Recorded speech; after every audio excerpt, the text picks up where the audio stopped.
The New York Knicks are coming off their deepest playoff run since the year 2000, but they weren't satisfied with just that. They moved on from coach Tom Thibodeau, pulled the trigger on some major signings, and now find themselves positioned to make another push at the conference finals with the hopes of going even further. The question is, do they actually have enough to take that next step? To really figure this out, let's break down the pros and cons to get a clearer picture of exactly where New York stands coming into this season. Let's start off with the positives for the Knicks, because for me, there are three really big ones coming into this season. The first one is their off-season work. They were aggressive and it paid off. Recently adding Malcolm Brogdon, while also bringing in Gershon Yabusele and Jordan Clarkson to give this roster the depth it had been missing. Just last year, New York was scrambling to put together a bench unit that could even survive a few minutes on the floor. And now they're in a position where they have more players than roster spots available and are going to have to make some tough decisions about who stays and who goes before the season begins. On top of these signings, the Knicks also picked up Garrison Matthews and Landry Shamet, but the only way they'll be able to keep these two and Malcolm Brogdon is if they were to make a trade, likely involving some of the younger guys, freeing up the salary cap needed to bring them in. However,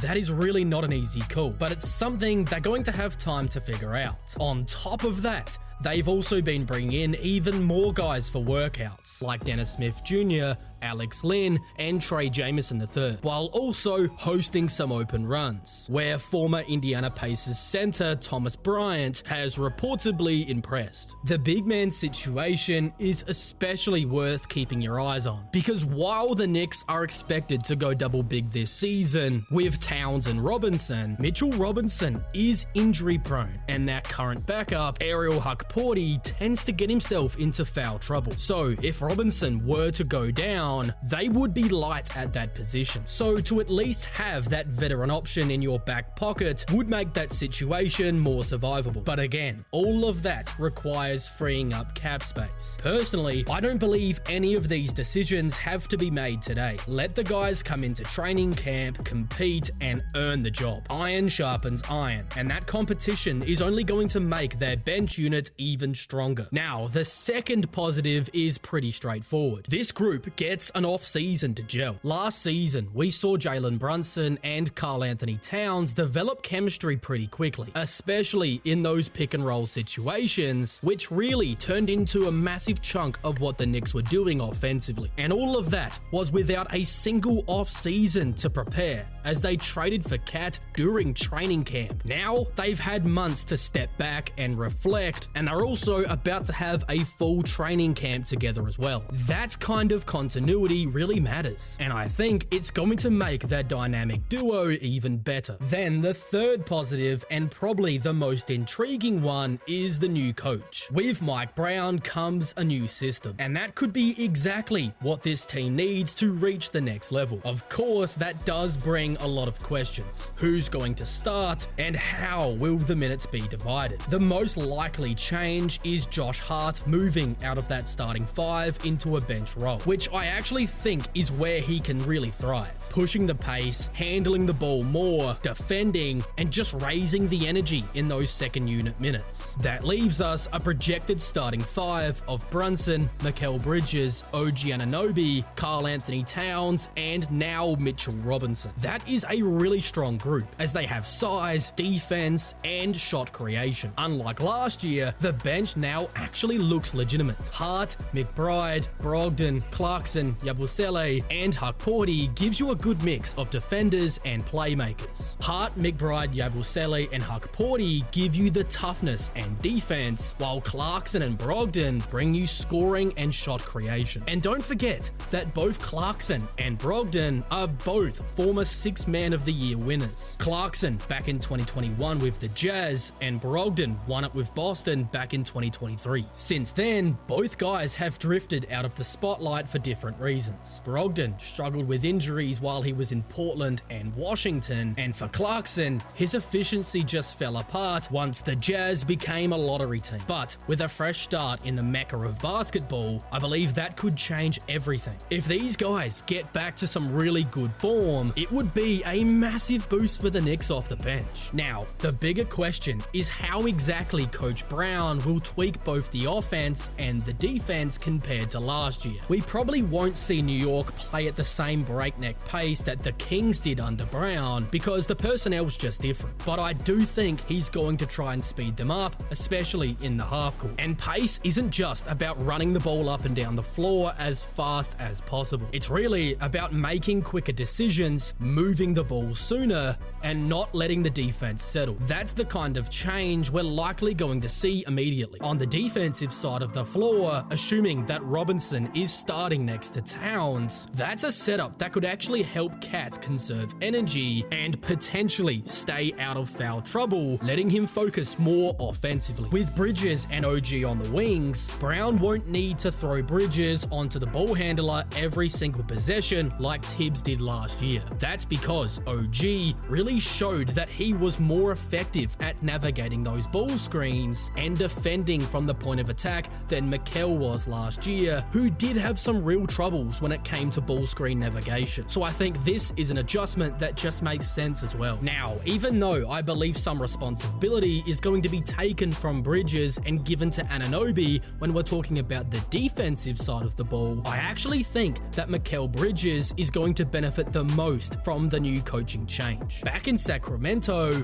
Brown had some really clever sets to get DeMar DeRozan into his mid-range spots. And while Bridges isn't quite DeRozan as a mid-range shooter, he is still very comfortable in that area, with Towns operating more as an offensive hub, facilitating the offense from the post or at the top of the key. I believe that is a situation where Mikal Bridges could potentially thrive. It is still far too early to say exactly how everything's going to look, but if I had to guess, this is the direction the Knicks are heading. A deeper team, a clearer system, and they're now going to have more ways to win than they did in previous years. But now, let's flip things around and look at the negatives for the Knicks. Because as much as there is to like, there's also three big concerns that stand out. The first is the defensive vulnerability that comes with having both Jalen Brunson and Karl Anthony Towns in the starting five. We really saw Indiana target that combination in the conference finals, and even Boston tried to exploit it in the second round. The only reason it didn't cost the Knicks was because the Celtics could not buy a three to save themselves. If Boston had shot a normal clip, I think we all know the Knicks would have been eliminated in round two.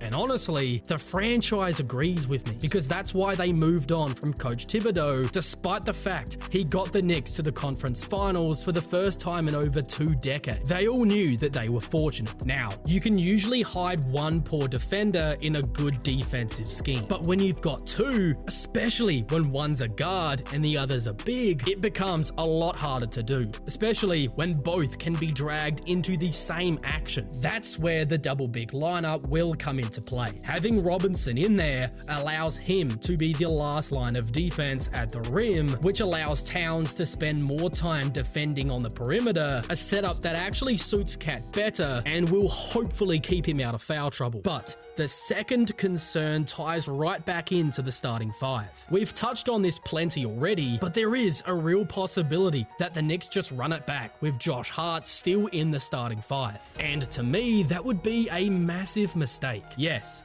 it was the starting lineup that got them to the conference finals, but the numbers actually tell a very different story. That starting unit with Josh Hart in there actually had a minus 3.2 net rating in the postseason. In other words, they were consistently losing those minutes when the starters were out there. They weren't good offensively, scoring just 113.5 points per 100 possessions, which ranked in the 35th percentile. And they weren't good defensively either, giving up 114.6 points per 100, which landed them in the 45th percentile. Basically, that unit just never worked. What was actually winning them games was the bench lineups, and that was a bench that was paper thin, yet it still managed to be more productive than the starting unit. Now with a deeper roster this year, there's no reason to stick with that starting group that already proved that they can't hold up. As I said, I believe Robinson has to come in there, but on the off chance that they don't make the change, it would absolutely be their biggest concern. And then the third negative, maybe the most fascinating one to track, is how Brunson adapts to a new system that won't be so heliocentric. Brunson made a name for himself by carrying enormous loads every single night, especially in the postseason. But under Coach Brown, the Knicks are likely going to share the ball a lot more, play faster, and move away from being so dependent on one guy. That's going to be a big adjustment for Brunson. Last season, he posted a 32.4 usage rate in the regular season, which placed him in the 87th percentile league-wide, and those numbers jumped up even higher when the playoffs began, posting a 35.1 usage rate, good for the 93rd percentile. And what makes this crazy is how the numbers were actually down from the season prior, when he had a 33.7 usage rate in the regular season in the 91st percentile, and then a staggering 38.9% usage rate in the playoffs, which put him in the 100th percentile. That is about as heliocentric as it gets. So naturally, if the Knicks are really going to lean into Brown's system, I'd expect those numbers to come way down. And the question becomes, can Brunson still be as effective? Can he adjust when everything opens up? The ball moves quicker, defenses can't load up on him, and multiple guys become real threats. That is when I believe the Knicks are the most dangerous and will be the hardest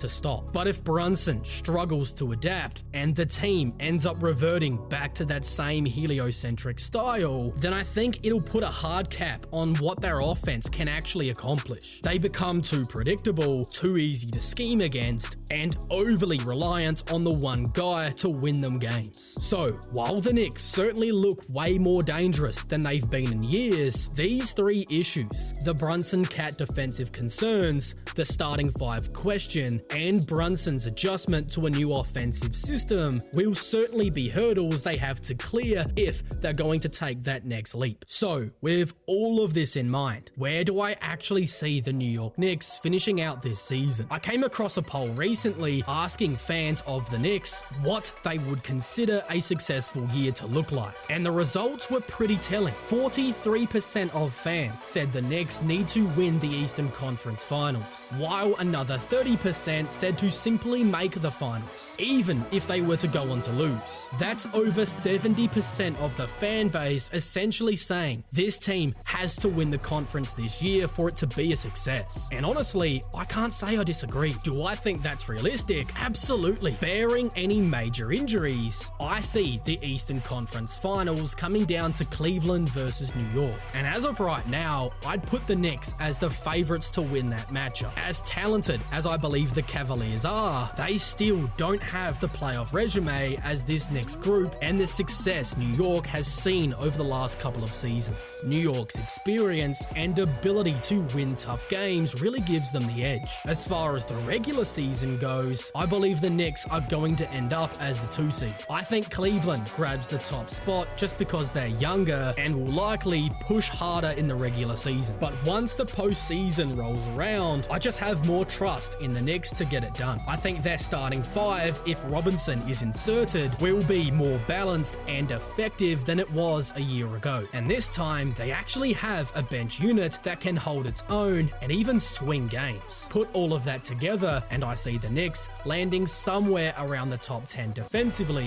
while continuing to be one of the best teams in the league on the offensive side of the floor. That combination and elite offense paired with a good enough defense is exactly the kind of formula that does make you a true title contender. But if you want to see exactly where I have every other Eastern Conference team ranked, then you can check out that full breakdown video right now.